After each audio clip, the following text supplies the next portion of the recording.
好，我是淑娟，我是个礼仪服务工作者，借由我的工作带给每个家属温暖与放心。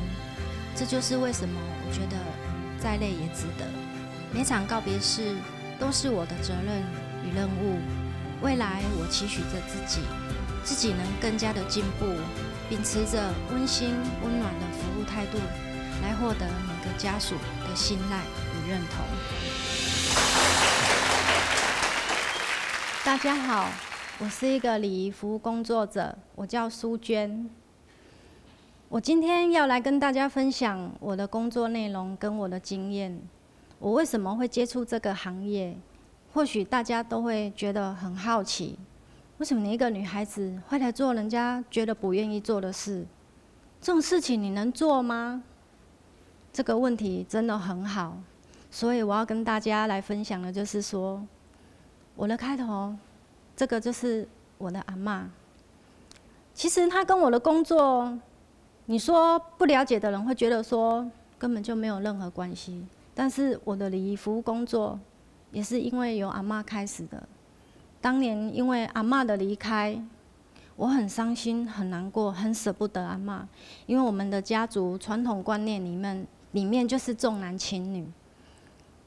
爸爸妈妈对我的忽视，不是怎么在乎这个女儿，因为他们比较喜欢男孩子，可是唯独就阿嬷。我为什么会从事这个工作？阿嬷就像一把钥匙，她开启了我另一个人生。或许我可以去做保险业务，我可以去做直销，为什么我要来做礼仪服务？因为在承办阿嬷案件的时候，我看到了服务人员对于亡者的那一份心跟温暖，让我去想到说，阿嬷有鼓励过我，其实我是带给大家温暖的一个女孩子，所以我把这个精神跟阿嬷她告诉过我的这一段话，我把它运用在我的工作之上，我带给每个家属温暖，让他们不要那么悲伤。那这个是我们高雄的817报，我相信大家都应该是印象很深刻。在这一天呢，我们第一线人员有到现场去救灾。黄小队长他的离开，其实当时看到他的大体的时候，其实是不是很完整。那一天去引魂的时候，是他的10岁小儿子去引魂，我就觉得很奇怪，为什么没有大人去帮他担待这一些？只是我会很舍不得，说一个10岁的小孩子在那边喊着叫爸爸回来，那种去到现场，可能在座也没有办法去体会到说那种气氛，真的是连我们工作人员，连做法事的师傅也是心都很酸。当中那一整个月忙下来，我们最后办了这一场全国的追思会，副总统、市长、行政院长他们都有到场。像这个就是庄妈妈，她其实是里面的一个消防队员的妈妈，她就这么一个儿子。我帮黄小队长带他儿子去引魂的时候，我们大概半个钟头就解决了，就 OK 了，就圆满，就带队要离开了。可是为什么另外一队的人员都还没有回来？我就觉得很好奇，我就走去看，结果妈妈在那边哭，就是叫不回来。在那边也跟他讲了，劝他说：“你妈妈在这边，不要让妈妈这么伤心。”就跟着妈妈回家，我们要把你安置好，一定要把你带回去啊！你就不要再留恋在这边了。可是再怎么做，他也不肯跟我们回去。当下我就灵机一动，我说：那可不可以请庄队员他的长官出来帮我一个忙？结果他长官出来，我就告诉他说：或许他觉得他的任务还在，可不可以请你帮他解除这个任务？之后，他的长官就跟他喊话，就说：“庄某某，你今天的任务已经解除了，跟着妈妈回去。你任务已经达成了，圆满了，你可以回家了。”之后大家就敬个礼，当场3个在那边跋杯，3个收杯，就 OK 了。所以说真的，这样一整个月下来，到最后来安排这个追思会，然后与长官开会，与礼宾司配合，来送这小队长这最后一里路的时候，我当中我学习到了很多，我也看到了很多人情冷暖。再来就是我看到这张照片，我还在回想说，其实这个是我17年的好姐妹。今天刚好是她对年的日子，她是车祸走的，也在某个机缘之下辗转到我的手上。对于她的离开，我也是真的是内心真的没有办法接受。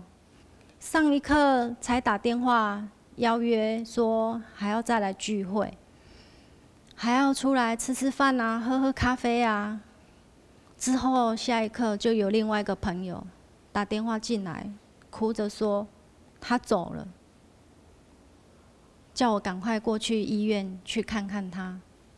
当看到他的那一刻，我是哭不出来的，我没有办法相信说，一个活生生的人，一个这么好的朋友，就这样的离开了。她生前很爱漂亮，我这个好姐妹生前很爱漂亮。看着她冰冷的遗体，还没整理之前，那种心情，我好多话都很想对她说。你知不知道？我还记得你以前常擦的那个颜色的口红，你知道吗？我到现在都还在用。我现在帮你化妆，我帮你画眉毛，我每个细节环节，包括上粉的时候，我都会跟他说话，因为我知道，在这场告别式之后，天亮之后，中午过后之后，就再也没有任何机会可以跟他面对面这样子讲话了。之后迁官到告别式会场，所有的好朋友都到场来送他。在那场告别式里，我看到了追思光碟，因为是我帮他制作的，我从头看到尾。说真的，从事礼仪服务这段时间里面，我还第一次在告别式会场上一边指挥，一边安排所有事宜，然后一边掉眼泪。我从事这个工作，我最害怕的或许也是这个场面吧。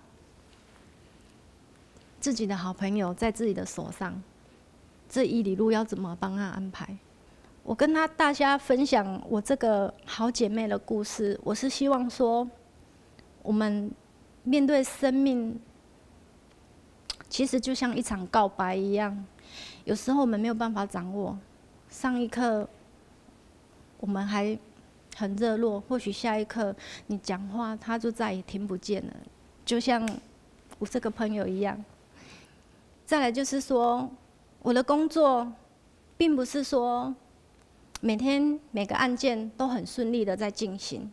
这是苏迪勒台风那一天，我们隔天早场就要出告别式了，可是半夜就是要赶车，多么危险的一个画面！所以我们是真的是使命必达，在怎样克难的环境里面，我们都要去克服它。亡者的这最后一里路，我们是真的不能去耽误了它。所以我们这些礼仪服务工作人员，其实我讲真的很伟大。但是今天当我面临到说我对这个行业的挫折的时候，我刚刚有讲，不是每个人都能够认同这个行业，因为他们不懂。这个行业说很神秘，也是真的很神秘。大部分的人都会很害怕，没有人愿意接触，因为我们做了别人不愿意做的事情。有些很有禁忌的朋友们，或许他们没有顾虑到我们的感受，常常有一些小聚会当中会邀约这个邀约那个，可是当讲到我们的时候，可能就是说，啊，那个谁啊，那个娟哦，他等他工作完、干净完再叫他来啊，要不然哦，怕他会有晦气，磁场不好，都会讲这之类的话。所以其实我心里面会觉得有种被排挤的感觉，也是很难受。这几年下来，感触也很多，然后看的也很多。不管是面对意外的，或者是生病走的，面对亲人的离开，看着他们悲伤的情绪，我都会一直去想，你心里面那一块，你的悲伤、你的难过，面对你失去你挚爱的亲人的时候，当你盯着他看的时候，其实是不会害怕。就像当初我的阿嬷离开一样，我从头陪她到最后。我们看到这张照片，我不知道大家有没有觉得说，这么斑驳的画面，其实这是我前几天在工作之余，找了某个空档，一路开车飙回老家，就是因为太想念了，因为这是我从小成长的地方。我那天站在那边，我思考了一下，我发现我对生命礼仪的热忱，并不是只有赚钱这么简单而已。我很珍惜每一个家属，还有我很珍惜每一个亡者这个缘分牵线牵到我的手上。我对于我的工作、我的事业，